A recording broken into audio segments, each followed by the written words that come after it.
o coração da igreja.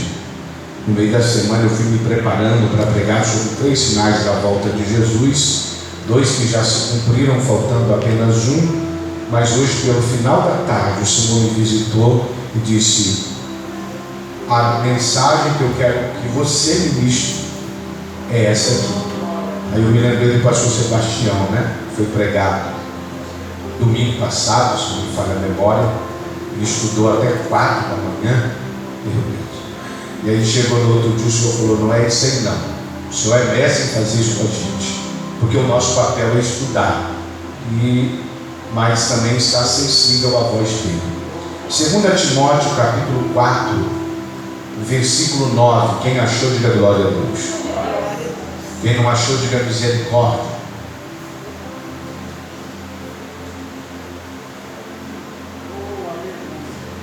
Segunda epístola de Paulo a Timóteo, capítulo 4, verso 9, que nos diz assim: procura vir ter comigo depressa, porque Demas, tendo amado o presente século, me abandonou. Diga comigo: me abandonou. E se foi para Tessalônica, Crescente foi para Galácia, Tito para Dalmácia.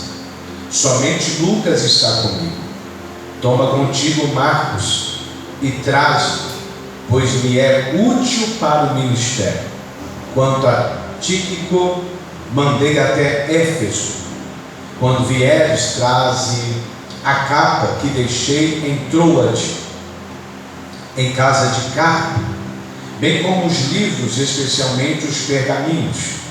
Alexandre, o latoeiro, causou-me muitos males. O Senhor lhe dará a paga segundo as suas obras. Guarda-te também dele, porque resistiu fortemente às nossas palavras. Na minha primeira defesa, ninguém foi ao meu favor, antes todos me abandonaram. Que isto não lhe seja posto em conta, mas o Senhor me assistiu e me revestiu de forças, para que por intermédio a pregação fosse plenamente cumprida e todos os gentios ouvissem, e fui libertado da boca do leão. O Senhor me livrará também de toda obra maligna e me levará salvo para o seu reino celestial. A ele seja a glória pelo século dos séculos. Amém. Saúda Priscila e Áquila e a casa de Onésiforo. Erasto ficou em Corinto. Quanto a Trófimo, deixei-o doente em Mileto. Apressa-te a vir antes do inverno. Euguro te envia saudações. O mesmo fazem Prudente, Lino, Cláudia e os irmãos todos. O Senhor seja com teu espírito, a graça e a paz seja convosco. Tome o seu assento. A carta que lemos é uma carta que nos traz algumas revelações. Paulo está escrevendo o seu filho na fé, Timóteo. Aquele Timóteo que ele diz para usar o dom que Deus havia lhe dado pela imposição das mãos do presbitério. Paulo agora está escrevendo essa carta ao seu filho na fé, porque Paulo está vivendo um momento de abandono. Paulo está abandonado. E a epígrafe do texto nos traz aqui um alento ao nosso coração. O apóstolo abandonado pelos homens, mas não por Deus. Quantas vezes você foi abandonado por pessoas que você tinha uma expectativa nelas, que você tinha algum elevo para que esta pessoa fosse canal para a sua vida, e diante do desenrolar da caminhada, no momento mais difícil da sua vida, ela resolveu te abandonar. Quem é que aqui pode talvez pegar esse microfone e dizer: apóstolo, eu nunca fui abandonado? Quem é que pode pegar esse microfone e dizer: eu nunca fui deixado por ninguém? Ninguém nunca, no momento tão difícil da minha vida, me abandonou. O apóstolo Paulo, a Bíblia diz que quando o céu alcança, em Atos capítulo de número 9, a Bíblia diz que o próprio Jesus vai pregar a Paulo. O próprio Jesus já de encontro a Paulo. Por quê? Porque Paulo é um praticante da prática judaizante. E a verdade é que Paulo não seria movido pela vida de ninguém. Ninguém teria êxito em pregar a Paulo, falar de Jesus a Paulo, e Paulo se renderia. Então o próprio Jesus vai pregar a Paulo. O próprio Jesus, quando Paulo, que está registrado em Atos 9, prepara o seu cavalo, tem cartas dos sacerdotes para continuar prendendo cristãos, para continuar matando cristãos. Por quê? Porque na convicção de Paulo, ele está fazendo certo. É por isso que é muito preocupante a religiosidade. É por isso que é muito preocupante viver debaixo de uma religião, porque o judaísmo até os dias de hoje é uma religião. Só que Saulo achava na sua mente que ele estava fazendo certo. Saulo achava que na sua mente ele estava fazendo aquilo que era certo. Só que a Bíblia diz que ele estava fazendo errado. Por quê? Porque Cristo havia morrido, Cristo havia ressuscitado, Cristo havia reunido cerca de 500 irmãos. E a Bíblia diz que o Senhor dá as suas últimas ordens, os seus últimos ensinamentos, as suas últimas considerações, e ele vai subir assento aos céus. Cerca de 500 irmãos está vendo ele dando as suas últimas palavras e subindo ao céu. Eu estava meditando esses dias, porque eu estava pregando em Faxinal na quinta-feira, e o céu me fez entender que Moisés no Velho Testamento foi aquele homem que teve um encontro tão surreal com Deus, que ele queria ver Deus face a face, e Deus precisa colocar um limite para Moisés. Alguns dizem: Moisés, fica até aí, porque nenhum homem que me viu pôde viver. E a Bíblia diz no capítulo de Êxodo, capítulo 33, que então Deus, que Moisés ainda com Deus vai lutando, ao ponto de dizer: Deus, deixa eu pelo menos te ver de costa. É a condição que Deus dá a Moisés: eu vou passar na fenda da rocha, e de costas, Moisés, você vai poder me ver. Olha o nível de intimidade de Moisés, olha o nível de profundidade de Deus para com a vida de Moisés, ao ponto dele ver Deus de costas. A Bíblia diz que esse Saulo está indo a caminho para matar os cristãos daquela época, que na cabeça dos judaizantes a seita, na verdade, não era o judaísmo. Na cabeça deles a seita era o caminho, porque quando os cristãos de Atos 2 se convertem, são cheios do Espírito Santo, eles são perseguidos, porque no seu tempo e na sua época a geração está dizendo: olha aí, a seita chamada o caminho. Só que Jesus vai encontrar com Saulo no caminho. Oh glória! Saulo vai ter um encontro com Jesus. Talvez você entrou por estas portas e você só tem comunhão com Jesus uma vez por mês ou de vez em quando, mas eu vim aqui dizer para você que todo aquele que vai entrar no céu precisa ter comunhão diária com Jesus. Todo aquele que vai a Tônia, a Cante, o Remaga, que vai entrar no céu, não pode ter uma comunhão de vez em quando com Jesus. Perceba que Saulo vai ter um encontro com Jesus. Jesus vai mudar a vida de Saulo, e esse Saulo agora, pastor Sebastião, não vai mais estar dentro do judaísmo. Esse Saulo vai ser tirado de Jerusalém, porque ninguém entende a conversão de Saulo, porque Saulo é matador, Saulo prende crente, Saulo mata crente, Saulo açoita crente. Então a fama de Saulo é problemática. A fama de Saulo traz medo ao colégio apostólico, ao ponto que Barnabé vai tirar ele de cena segundo a ordenança de Deus.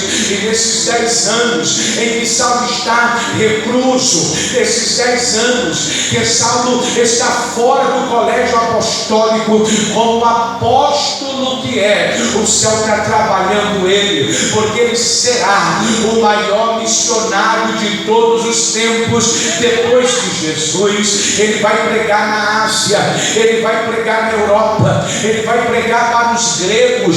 Atos capítulo 19, a Bíblia diz que esse Saulo chega diante da Grécia, aonde existe a filosofia, aonde existem os homens zarrões, as mulheres muito belas, diante da promiscuidade dos deuses daquela época, dos deuses gregos. E a Bíblia diz que Paulo acha um altar chamado altar do Deus desconhecido. Oh meu Deus! E quando Saulo acha, ele reúne os gregos e ele diz: olha, vocês adoram a Diana, vocês adoram a tantos deuses que atuam aqui, mas eu tenho um Deus para adorar aqui no altar que vocês levantaram, ao Deus desconhecido. E a Bíblia diz que Saulo começa a pregar, a anunciar o Evangelho. Isso atrai para Saulo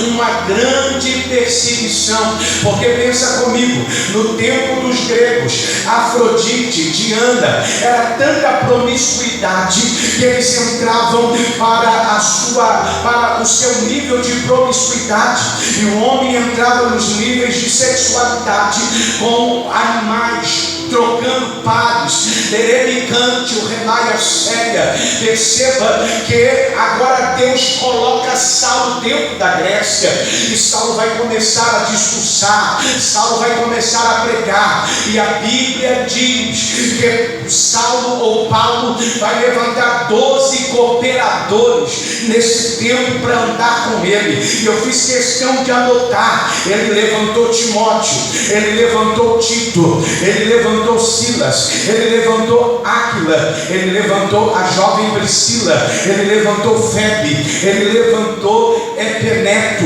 ele levantou Adrônico, ele levantou Júnias, ele levantou Lúcio, Jason e também Sosipato.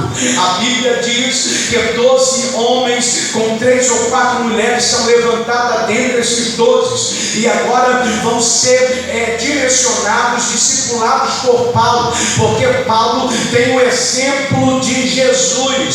Jesus teve 12 e Paulo vai levantar 12, vai habilitar os 12. Nubiante o Kebinassai, porque ele não pode fazer sozinho. Tem porta que Deus vai levar ele e você sozinho, mas tem porta que nós vamos precisar dos obreiros da casa do Senhor. Alabracante, Remúrgia, Camanjuidecante, o Remaga. E a pergunta de Deus para você é simples: Nubiega, em que nível de preparação você está? Se Deus te chamar agora para que uma obra seja feita nesta cidade, dentro de uma casa, dentro de um casamento, dentro de filhos que estão se perdendo, qual é o nível de preparação espiritual que você está para executar o que Deus mandou? Apóstolo, eu fui levantado nesta igreja só para sentar nessa cadeira. Então você está na igreja errada. Alabracone nascia, Canante o Remaga. Então você está no ambiente errado. Por quê? Porque Deus levantou todos nós para cumprir o ID no Remux Terremiatá. Deus quer usar você, Deus quer usar a sua casa, Deus quer usar a sua família, Deus quer usar a sua história, Deus quer usar o seu testemunho. Sabe por que alguns crescem demais e outros crescem de menos? As oportunidades são muitas vezes a mesma, só que pessoas muitas vezes dedicam menos, se entregam menos. Eu vi uma reportagem de um grande jogador de futebol, que ele disse: as oportunidades que foram dadas aos meus amigos também foi me dada. A diferença é que eu me dediquei mais, a diferença é que eu me entreguei mais, a diferença é que aonde eu cheguei hoje custou o meu esforço. É Deus dizendo para alguém aqui: se você não se esforçar, você não sai da onde você chegou. Condoricante o remaga. Se você não se esforçar, você não vai chegar na promessa que Deus te fez. E aí tem gente que quando a promessa não se cumpre, ele diz: ah, Deus falou, mas não cumpriu. Não foi Deus, meu irmão, é você que muitas vezes atrasa o projeto de Deus. Muitas vezes é você que atrapalha o que Deus tem na sua vida. Tem gente que está aqui dentro, que Deus tem pressa em te usar, e aí não é acelerar as coisas, não, eu entendo isso, eu entendo que cada um de nós precisamos subir degrau a degrau, mas tem gente que está tão atrasada. Canduri, Deleve, Otélia, Camanassuri, Cante, o Remaga, que Deus tem pressa, porque aquilo que era para você estar fazendo, tu não está fazendo e nem posicionado aonde Deus quer. Você que pode aplaudir os céus bem forte.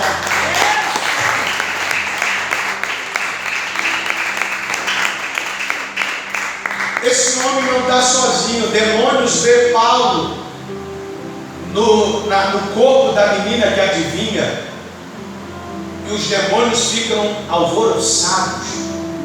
Não é por causa do biotipo de Paulo, porque Paulo não se parece, não tem características de grego. Paulo tem 1,60 m, 1,65 m, calvo desde do seu processo de adulto. Ele não tem aparência, mas o Deus que encontrou com Paulo, Jesus que entrou na vida de Paulo, vai mudar a Europa, vai mudar a Ásia, vai mudar a Grécia. Porque não é Paulo, é Jesus que está em Paulo. O segredo não é ele, o segredo não é você, o segredo é Jesus está em você. A nube é que a saia, come na súbria. E talvez você veio para essa ceia como se fosse mais uma ceia. Eu vim para ela como se fosse a minha última, porque eu não sei do dia de amanhã, eu não sei se a trombeta pode tocar e o céu pode me chamar. Eu vim aqui dizer para você que Paulo foi um dos maiores missionários depois de Jesus. E sabe o que me chama a atenção? É que Paulo não viu Jesus curar, Paulo não viu Jesus multiplicar pão. Paulo, não teve o privilégio que Pedro teve, que Bartolomeu teve, que Tomé teve, que Judas teve.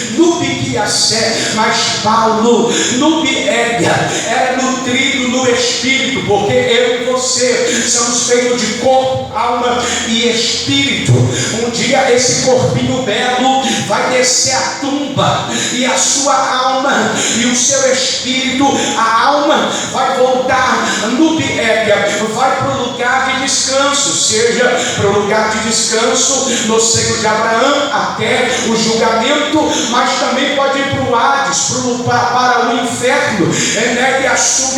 O remaga. E sabe o que me chama a atenção?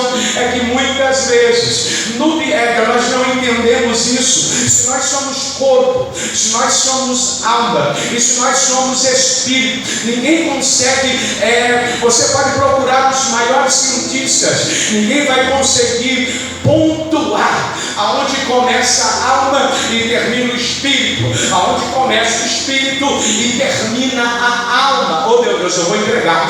Cante o remaga, súria, cante o remaga. Mas o escritor aos Hebreus diz que ele conhece por meio da sua espada, que penetra junta, medula, alma e espírito. Deus tem o poder, Deus sabe o começo da alma e o término da alma. Quando alguém morre, o seu corpo vai para a terra, como a Bíblia diz que tem que ir para a terra. A sua alma vai para o Hades, vai para o seio de Abraão, um dos dois, até o julgamento, e o seu espírito volta para Deus. O espírito do católico, do espírita, do budista, do macumbeiro, de quem você imaginar, vai voltar para Deus, mas a nossa alma vai ter que prestar conta diante do altar. A nossa alma é noite de ceia. Nós viramos 2025 e a pergunta é: vamos continuar na mesma velocidade de busca? Vamos continuar na mesma velocidade de entrega? Camando e assuricante o rebaia. Porque tem gente que não vai, mas muitas vezes atrapalha outros romper. Mas eu vim aqui ser profeta para a sua vida. Se tem alguém que parou no seu caminho e que muitas vezes ao invés de te impulsionar para você avançar e fez você estagnar, Deus está dizendo: eu vou soprar você, eu vou levantar você, calabaia, camanassuricante o remaga, e tu vai compreender aquilo que eu tenho para fazer na sua vida. Entramos no texto.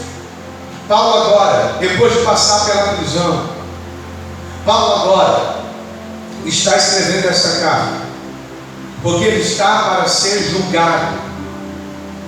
Paulo passou pela primeira, passou pela segunda e agora está para ser julgado. A Bíblia diz que Demas, no texto que lemos, é um cooperador que estava com Paulo na primeira prisão. A primeira vez que Paulo foi preso pela primeira vez por causa do Evangelho. Perceba que no tempo de Paulo era preso por causa do Evangelho, por tamanha perseguição que era. Então Demas estava ali como cooperador e como um companheiro de Paulo. A Bíblia diz que Crescente, que o texto retrata, foi um companheiro de Paulo na prisão. Ele não foi levantado por Paulo, o Crescente, mas ele está dentro da prisão e ele faz companhia a Paulo. Ele se converte dentro daquele ambiente. E a Bíblia fala de Tito, que é companheiro de Paulo, mas é um cristão grego. Tito é alguém que Paulo ganhou dentro da Grécia.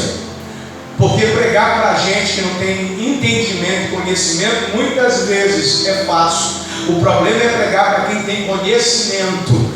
O problema é pregar para quem tem dinheiro, calaia cega, porque muitas vezes o Deus deles é o dinheiro.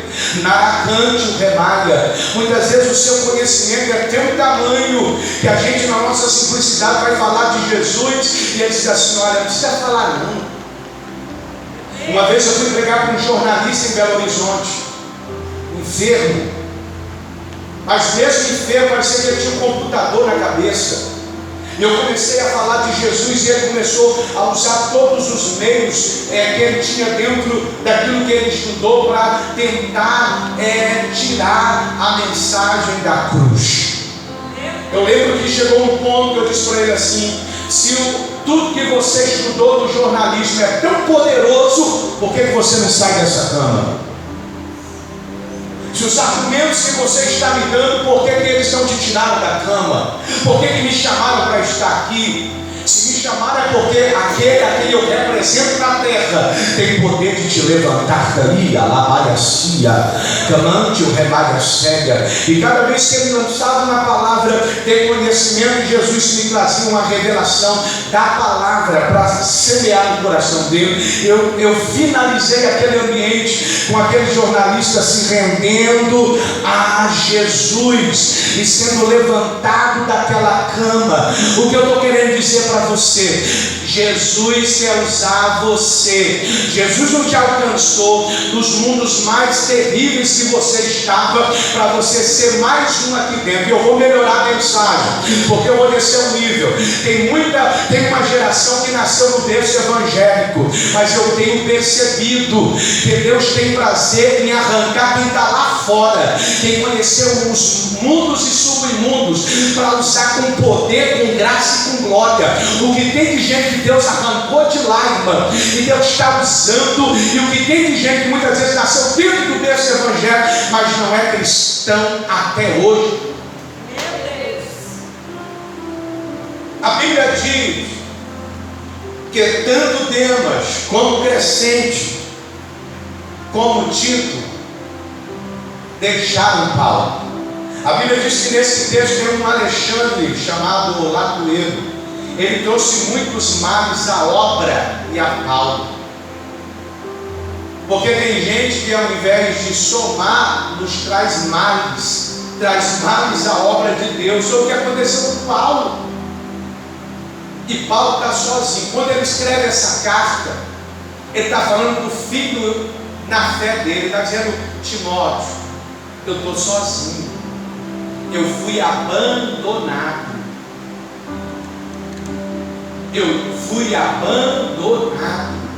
Ô Timóteo, somente Lucas está comigo. Não tem mais ninguém comigo, Timóteo. Lucas. E eu preciso de um favor seu. Traz para mim João Marcos, a quem eu reprovei na primeira viagem. Traz ele na segunda, porque ele é útil para o ministério. Traz ele. E não esqueça, Timóteo, de trazer para mim a minha capa, que deixei em Troade. Troade, quando ele prega lá no cenáculo e Eutico cai da janela, ele desce e ressuscita Eutico, porque a Bíblia diz que Jesus disse isso para nós, na Bíblia, que nós faríamos sinais maiores do que ele fez. Não dá para a gente olhar para 2025, cruzar os braços e falar: não, tá bom assim. Ir lá uma vez por mês, ir lá uma vez na semana, ir lá de vez em quando.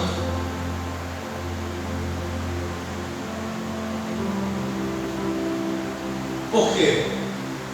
Porque desde o momento que eu não tenho comunhão com a igreja, eu não tenho comunhão com Cristo.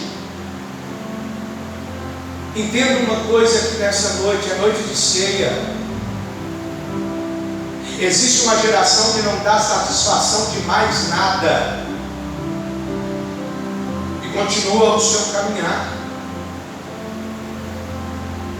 Alguns textos vai tratar disso.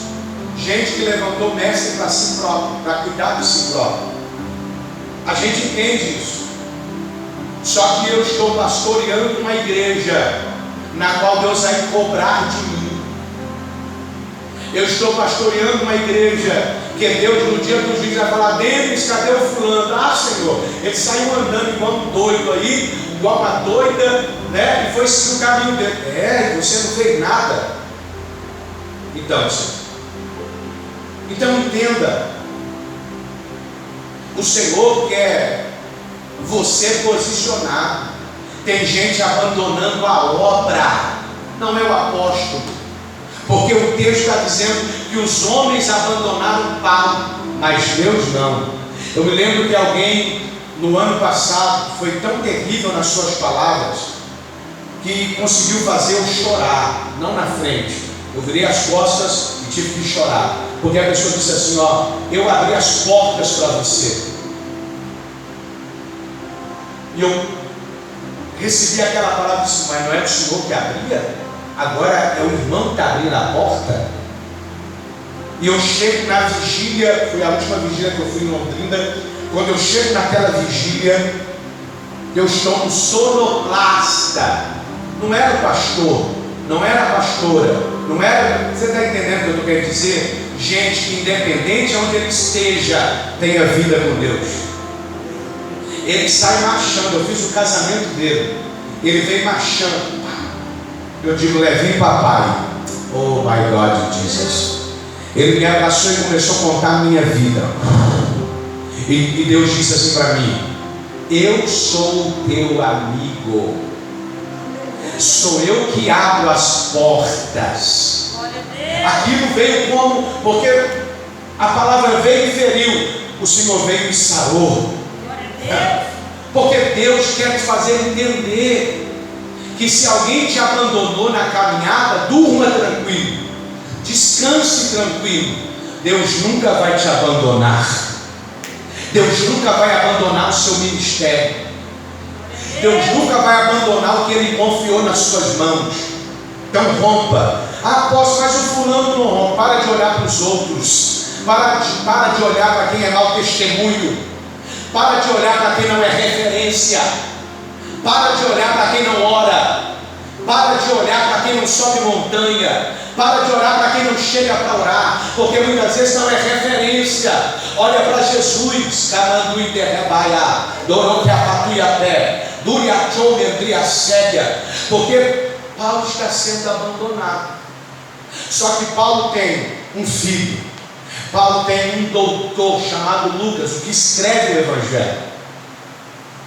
Perceba que o Evangelho de Lucas é um Evangelho que tem muitas curas. Por quê? Porque Lucas é doutor grego e ele escreve. Ele vai perguntando às pessoas, vai vendo as pessoas que foram curadas, que eram cegas, ele vai colhendo relatório dizendo que verdadeiramente foi curado. Esse aqui era paralítico, está vendo, Lucas? Era mesmo? O que você sentia? E batia com o diagnóstico médico e ele dizia: tem que escrever. Por quê? Porque verdadeiramente Jesus curou. Então entenda, tem gente que não teve um contato profundo com Deus, tem gente que não viu Jesus fazer nada, mas teve uma experiência com Deus e ela é única, não precisa ter mais. A Bíblia diz que Paulo agora levantou 12 pessoas e ele está tratando apenas de 3: Lucas, Timóteo e João Marcos, que não está entre os 12. Então entenda, se a obra é de Deus, se foi Deus que levantou você, Deus vai direcionar você para tomar as rédeas daquilo que você foi confiado por Deus.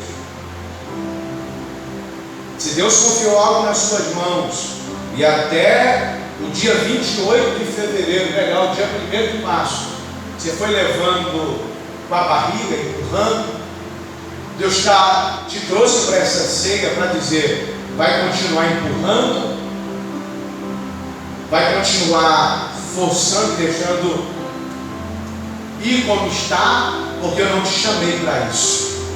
Eu te chamei para você viver de glória em glória. É por isso, quem está aí diga glória. É por isso que muitas vezes a gente vê gente no final dos dias em cima de um leito e não levanta, porque Deus confiou algo para ele fazer e ele não faz. Eu sou testemunha disso pleno, do que eu já vi caminhando. Estou aqui porque Deus me colocou, era para me fazer, eu não fazia. Então desperte. E você que sofreu abandono, deixa Deus curar você, porque nem todo mundo é igual. Eu ouvia hoje, e termino aqui para orar com você, que na lei da guerra, quando se mata um soldado, o outro não pode ir lá tentar fazê-lo reviver, ele está morto. Porque você vai perder tempo tentando levantar alguém que está morto. E o tempo que você perde tentando levantar alguém que está morto, o diabo vai te atacar.